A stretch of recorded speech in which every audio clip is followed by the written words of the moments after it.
जैसा कि हम सभी जानते हैं कि अभिनेता अनुपम खेर प्रधानमंत्री नरेंद्र मोदी की प्रशंसा करते रहते हैं और बीजेपी के नेतृत्व वाली सरकार के एक स्ट्रॉन्ग डिफेंडर के रूप में माने जाते हैं।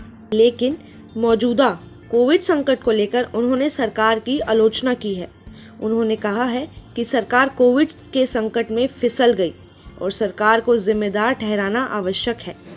अनुपम खेर ने कहा है कि सरकार कहीं न कहीं नाकाम हुई है और उन्हें इस वक्त यह समझना चाहिए कि इमेज बनाने से ज़्यादा लोगों की जान ज़रूरी है। हाल ही में अनुपम खेर से एक इंटरव्यू में जब सरकार के छवि बनाने के प्रयास और अस्पतालों में ज़रूरी दवाओं की कमी और नदियों में बहते शवों को लेकर पूछा गया तो उन्होंने कहा, मुझे लगता है कि सरकार ज़्यादातर मामलों में आलोचना वैलिड है और सरकार के लिए यह महत्वपूर्ण है कि वह इस अवसर पर ऐसा काम करे जिसके लिए उसे देश के लोगों ने चुना है। मुझे लगता है कि केवल एक संवेदनहीन व्यक्ति ही ऐसी स्थिति के प्रभावित नहीं होगा। उन्होंने कहा, मुझे लगता है कि केवल एक संवेदनहीन व्यक्ति ही ऐसी स्थिति से प्रभावित नहीं होगा।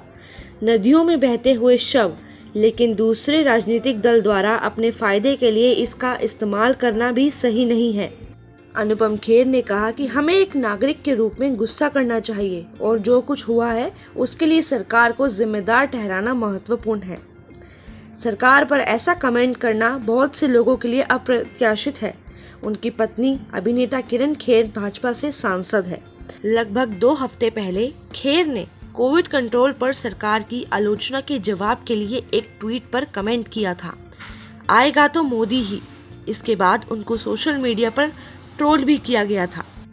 वहीं अनुपम खेर उन हस्तियों में शामिल है जो कोरोना के इस संकट के समय में लोगों को राहत पहुंचाने का प्रयास कर रहे हैं। हील इंडिया पहल के जरिए लोगों को वेंटिलेटर और ऑक्सीजन कंसंट्रेटर्स के लिए मदद कर रहे हैं।